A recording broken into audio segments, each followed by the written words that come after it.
Today I'm going to be sharing with you my favourite routine for building stronger hips. If you don't know who I am, my name is Harlow and I'm the Over-Fifties specialist physio here at HT Physio in Farnham. And today we're going to be talking all about how to build stronger hips, and I'm going to show you one of my best routines for doing just that. Now, stronger hips are super important for preventing back pain and knee pain. I'm going to show you the routine in just a moment. But I just need to let you know first that the exercises in this video are not going to be suitable for everyone. Please do get checked out by your doctor before you give them a try. And if they cause you any pain, just avoid them. Anyway, let's have a look at the routine now. So here are my 3 favourite hip strengthening exercises. Now, to let you in on a secret, these are all exercises that I myself do personally, but they're perfect for people over 50 as well. Now, your hips do a number of different things, and one of the very important jobs of the hips is to allow us to hinge forward like that. And for many people that looks like a back movement, but if you look carefully at my lower back here, my lower back is actually straight, and the thing that's doing the movement here is my hips. I'm bending at the hips whilst keeping a straight spine, and the muscles that are helping me to do that are my glutes. And your glutes are super important for so many different aspects of health. They protect your knees, they protect your spine, they also protect the hip joint, and that's the first area of the body we're going to be strengthening today, the glutes. So this is one of my favorite exercises. It's called the Romanian Deadlift, and there's a couple of different ways you can do it. Now, the best way to do the Romanian Deadlift is to use a barbell. So a barbell is a long bar with weights on either side. I haven't got a barbell here, so I'm just going to show you with a stick, but you can imagine the weights on either side, and then we're going to show you how to do it with dumbbells instead. So to make this exercise work, I'll stand sideways on so you can see. You want to be standing up nice and tall with the bar resting on the front of your legs like this. You want to keep a nice stable posture, and all we're going to do here is slide the bar down the front of the legs with a slight bend in the knee, keeping the back really nice and straight, and we go as far as we can until we start to get a stretch in the hamstrings, which are these muscles at the back of the leg. Now, when we get that stretch, all we're going to do, putting the movement into reverse, is slide the bar back up the front of the legs to the top, and then squeeze your bum at the top. So I'll show you again. So we keep that slight bend in the knees. We don't bend them anymore as we move. We run the bar down the front of the legs, just about to the knees, for most people is fine, and then bring yourself back up and squeeze the bum at the top. Again, we go down, keep that constant bend in the knee, probably just 10 degrees is fine. Get to here and then come all the way back up again and squeeze. Now, I'm going to point out a couple of very important aspects of this movement. The first, I want you to look at what my head is doing. So my head is following the line of my shoulders as I go up and down. What I'm not doing is this. I don't want to be lifting my chin too much, and I also don't want to be trying to look between my knees, because if I start looking between my knees, I'm going to get a break in that straight spine position, and then we're going to overload the lower back. And the RDL, even though it slightly does strengthen the lower back, really it should be targeting the hips more, and we can keep our spine safe by keeping the head in neutral.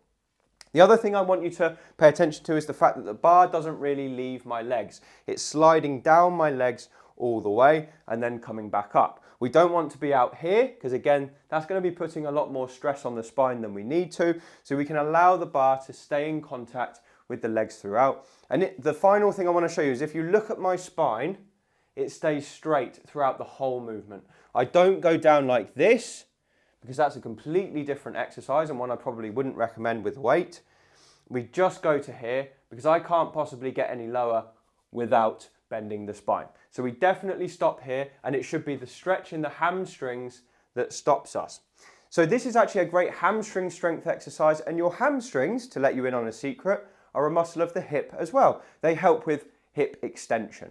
So this is a great all-round exercise for you to do at home or in the gym. If you want to do it with a stick or a bar, you can, but the other way to do it is with dumbbells, and I'll show you how to do that now. So now I've got 2 dumbbells, and I'm going to show you how to do this movement. Really nothing changes. So we start off with the dumbbells in contact with the front of the legs, that little bend in the knee. We keep the back and the knees in a constant position, and we hinge forward, only stopping until when we get that stretch in the hamstrings, and then we slide the dumbbells back up the legs.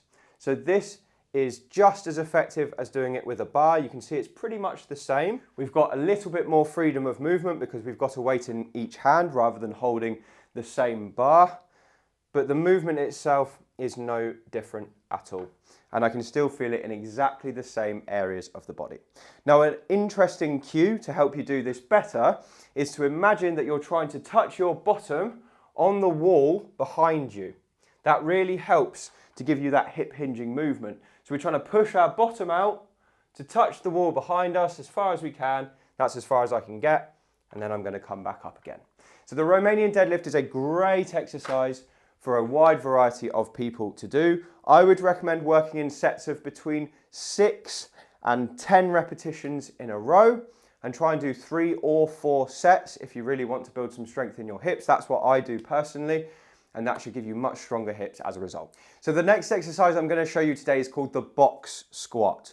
And this is another exercise that I do personally. It's a great hip hinging exercise, similar to the Romanian deadlift, but it also strengthens your quads. And one of your quads is also a hip flexor, your rectus femoris. It lives just about here. So again, it's a really good exercise for strengthening 2 aspects of the hip, and it also helps you with your abductors, which are your upper glutes just below the belt line. So I'm going to show you how this exercise works. It looks very similar to the sit to stand movement that I've shown in previous videos, but there is a slight twist. So for this exercise, if you really want to strengthen your hips and you're ready for it, you can use a weight. So I'm going to show you how to do this with a weight, and then I'll show you how to do it without. So if you're going to use a weight, you're going to hold it like this, tight into your chest. And if you don't have a dumbbell, don't worry. You can get a bag, like a rucksack, fill it with books, something heavy, and then hold it into your chest.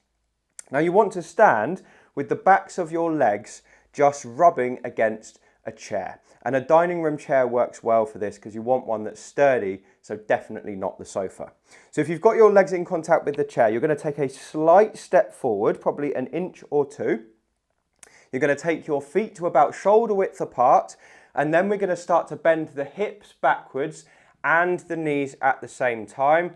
Squat down, touch the chair, and come straight back up again. Okay, so it really is just a touch. We're not trying to weight bear through the bottom. We're just touching and come back up. So we're using the chair almost like a feedback to tell us we've gone far enough, and then we're going to come back up again like this. Okay, and this is probably a safer exercise for people who don't know how to do a proper back squat, which is a really complex movement, but this gives you all the benefits of that kind of movement without giving you all of the risks as well. So then we're just going to go down nice and slow, so probably 3 or 4 seconds down and a bit quicker on the way back up. So we're going to go 1, 2, 3, 4, and then 1, 2 to the top. And I always like to have a little squeeze of the buttocks at the top there, just to make sure they're activating. So again, we're going to come down, touch, and back up.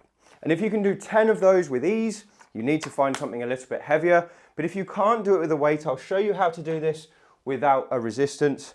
So again, it will be exactly the same. We touch the backs of our legs against the chair, come 6 inches forward perhaps, keep the feet nice and wide, take the hands out the way, and then we go down, nice and slow on the way down, touch, and then straight back up.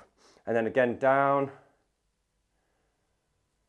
touch, and back up. You can see I'm not sitting. This is not a sit to stand. It's the same movement, but we're not weight bearing through the bottom. That means we're keeping what we call time under tension on the muscle. And time under tension means we're basically not resting throughout the set. We're keeping it moving without stopping. And that's been shown to give you much better benefits in terms of strength and hypertrophy, which is muscle growth, if that's what you desire as well, because this is probably the best way to fatigue the muscle. So if you can do 10 of those, obviously find a weight. If you can't get to 10, that's fine. Just do what you can, 3, 4, 5 in a row. If you keep doing that, it will get better. You'll be able to do more in time. It's a huge myth that people over 50 can't get stronger. It's such a lie. You really, really can, but you just have to keep going, and it has to be challenging. You should be making a funny face by the end of your set for best results. 3 sets of that, and then you can move on to the next exercise. Before we go any further, I just want to tell you about 3-Tip Friday.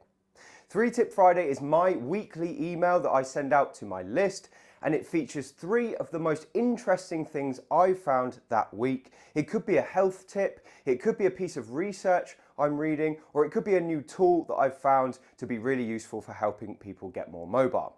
It's totally free. I just send it out once a week. There's no annoying promos inside, and you can sign up for it by going down below this video and entering your email in the 3-Tip Friday link. The final exercise we're going to do for your hips today is one of my favorites for people with knee pain. Because for people with knee pain, what often happens is their upper glutes, called their gluteus medius and gluteus minimus, they live just below the belt, they've become really weak. And that means that your thigh control is not up to scratch, which means your knee is rolling in, and it causes at least probably 30 to 50% of the cases of knee pain that I see in the clinic. So this is a great fix for that, and it will also help your back as well. So these are your upper glutes we're working, not the big glute max that we did earlier. We're going to be doing the upper glutes here, so you'll feel it in a different place. And all we need to make this exercise work is a resistance band tied in a loop. You can have it in quite a tight loop because it's going to go around your legs, and something to hold on to. I'm going to use the wall. You can use a kitchen worktop or the back of a chair. So this is how the exercise looks. You're going to put the band around your ankles, just at ankle level like that, and then we're going to turn and hold on to the thing that we're going to be using for support.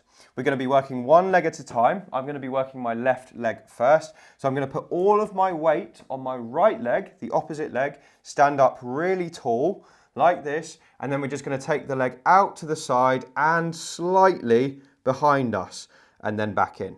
Now if you watch my back, I'm trying really hard not to lean forward or to the opposite side, because that means that I'm keeping all of the emphasis in my glutes. It's quite hard to do that because your body wants to help you. Your back wants to give you a hand, and if we did that, that becomes really easy. Nothing's really happening there. It's just the side of my body being strengthened. But if we keep everything strict and upright, we come out into the back, and that is such a concentrated effort. It almost feels like the muscle's going to cramp. So if you're doing it right, it should really feel difficult in that glute muscle, which tends to be quite weak when we isolate it.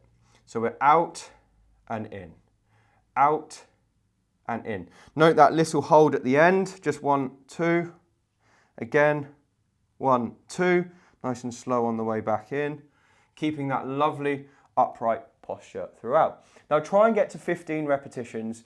I guarantee you that is going to give you a burn in those glutes. And if it doesn't, you probably need to find a slightly stronger band. I can already feel it there. So you really don't need that much strength in your band to make it difficult. Now I'm going to show you how to do it on the other leg. So nothing changes. We keep the posture good. Hold on with your hands upright like this, out to the side, squeeze and in. And again, squeeze and in. Squeeze and in. Squeeze and in. You can see these movements are a bit quicker than the other exercises too. We're sort of rattling through the repetitions here because it's a smaller movement and it's what we call an isolated movement. So we're just using one muscle group, not 3 or 4 like the other exercises. So again, work up to 15, try and do 3 sets on each leg. That is going to give you a burn here and your hips will be so much stronger as a result. So that's one of my best routines to help you build stronger hips. I hope you found this video helpful. If you have, do drop a comment in the chat because it really helps me to make better videos in the future. And if you want to get more from me, you can pick up a copy of my book. It's called Thriving Beyond 50 and you can find it on Amazon using the links below. It's got loads more tips and advice on building stronger hips inside. Anyway, thank you so much for watching. I appreciate your time and I'll speak to you on the next video.